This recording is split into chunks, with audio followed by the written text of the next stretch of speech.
Et bonjour les gars, c'est Dips Everyday, votre gars. Aujourd'hui, je vais vous apprendre deux petits concepts très simples pour progresser plus vite dès demain. Donc là, si tu stagnes, dis-toi que après cette petite vidéo, tu auras des choses à faire pour relancer ta progression. Dès demain, tout simplement.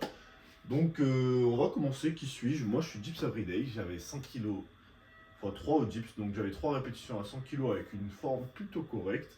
À 18 ans, les gars, bien sûr. Aujourd'hui, là, j'en ai 21.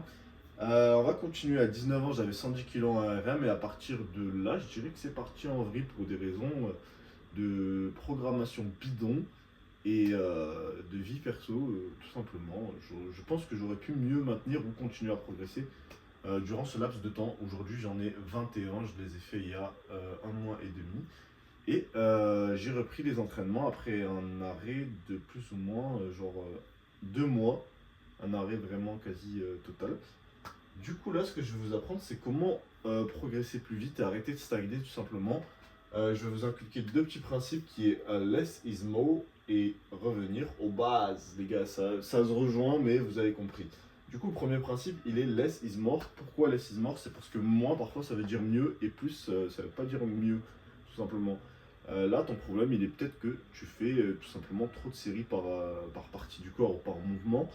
Imaginons en dips, tu fais, si on compte la totalité de tes séries, renfo, mouvement principal, etc., t'es peut-être à genre 12, 15 séries, je sais pas, 20 peut-être, genre tu fais des séries de 10 à la fin en mode pour améliorer ta technique, mais peut-être que t'en fais justement trop.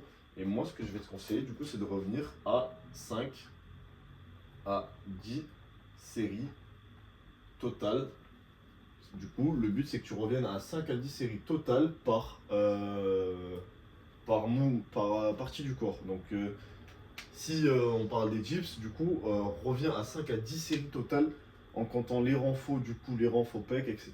Si tu fais du bench, je sais pas. Mais il faut que dans ta séance, il n'y ait que 5 à 10 séries à la fin sur la partie du corps des pecs, tout simplement. Et ça va permettre de laisser ton corps récupérer. Parce que si tu fais 3 séries de force, ensuite tu enchaînes 2 séries de volume à 10-15 reps, ensuite tu enchaînes du posé, ensuite tu enchaînes 2-3 séries de volume poids du corps pour travailler ton aisance.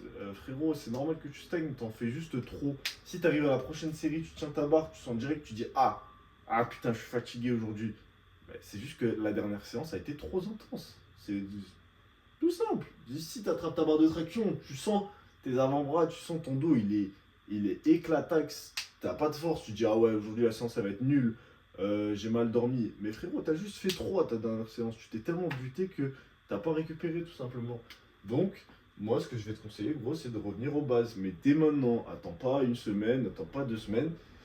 Juste reviens aux bases. 5 à 10 séries par partie du corps. Donc si tu fais 5 à 10 séries en comptant muscle up, traction, renfo, bah, je sais pas, par exemple ça donne 2.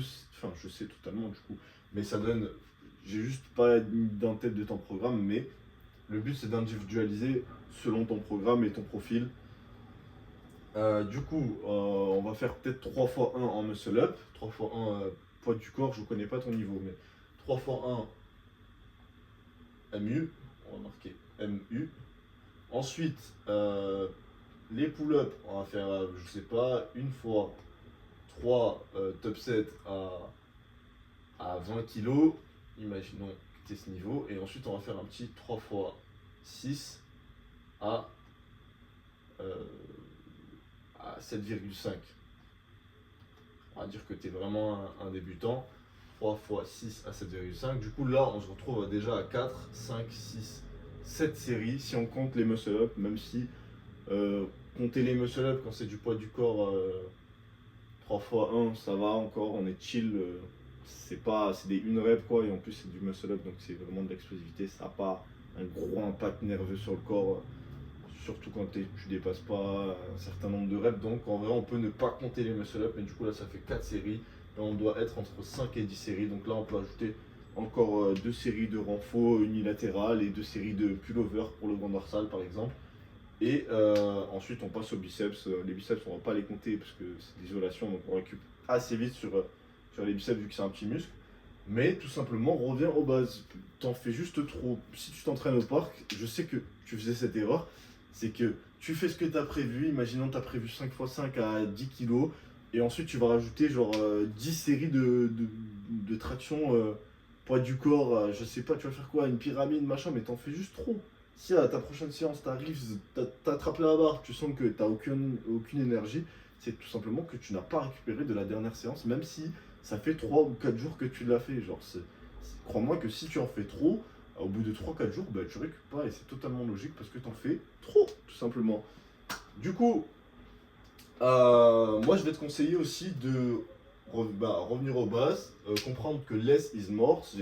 En faisant moins, parfois tu vas, en soustrayant une mauvaise habitude par exemple, tu vas peut-être améliorer ta qualité de vie. Et c'est pas en ajoutant 10 nouvelles habitudes dans ta journée que tu vas améliorer ta qualité de vie. Du coup, si tu as compris ce principe, tu comprends que peut-être que ce que tu fais actuellement, c'est pas du tout spécifique. Genre, si tu veux le front lever, arrête de faire 40 séries de traction derrière, arrête de faire du lesté tout le temps.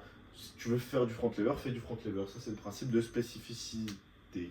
J'avais parlé en anglais. Mais reviens en base tout simplement et tu vas relancer ta progression dès la prochaine séance en fait. Genre là t'en fais trop, t'as pas d'élan, à chaque séance tu te la butes mais on n'est pas dans Dragon Ball Z du coup malheureusement c'est pas parce que t'as la volonté de te la buter, progresser plus vite que tu vas forcément progresser plus vite. Et si tu veux progresser plus vite, il faut que tu t'entraînes plus intelligemment tout simplement. Donc reviens aux bases 5 à 10 séries et petit à petit au fur et à mesure des semaines tu rajoutes une série une rep, etc. Et dans 4, 5, 6, 7 semaines, du coup, tu vas te retrouver avec beaucoup plus de tonnage et donc continuer à progresser grâce à l'élan que tu as créé au début, qui était d'avoir pas beaucoup de séries tout simplement. Et si tu veux relancer ta progression, tu as juste à faire ça dès maintenant. N'attends pas et tu vas relancer ta progression tout simplement. Si tu as des questions ou quoi, n'hésite pas à venir sur Instagram. J'y répondrai directement et je poste mes entraînements sur Instagram si ça t'intéresse aussi. Voilà, voilou. Donc essaye de faire ça et normalement dès ta prochaine séance tu vas te sentir mieux parce que t'en fais trop. Genre je te connais mec, hein, t'es derrière l'écran mais je sais ce que tu fais. T'en fais tout simplement trop et ce qui mène à un surentraînement, même si quand on dit surentraînement on s'imagine vraiment waouh j'ai mal au biceps. Non pas du tout. Genre juste si tu fais 15 à 20 séries ou plus à chaque séance, c'est logique que tu progresses pas tout simplement, t'en fais juste trop mec. Mange. Je pense que j'ai dit au moins 10 fois que t'en fais trop, mais c'est ce que tu dois retenir de cette vidéo, c'est que less is more. Fais-en moins et tu vas relancer ta progression, mec. C'était Dips Everyday. On se retrouve pour une prochaine vidéo ou sur Instagram si tu viens t'abonner, mec. N'hésite pas. Et voilà, voilà. Bonne vidéo et applique ça dès maintenant. Ciao.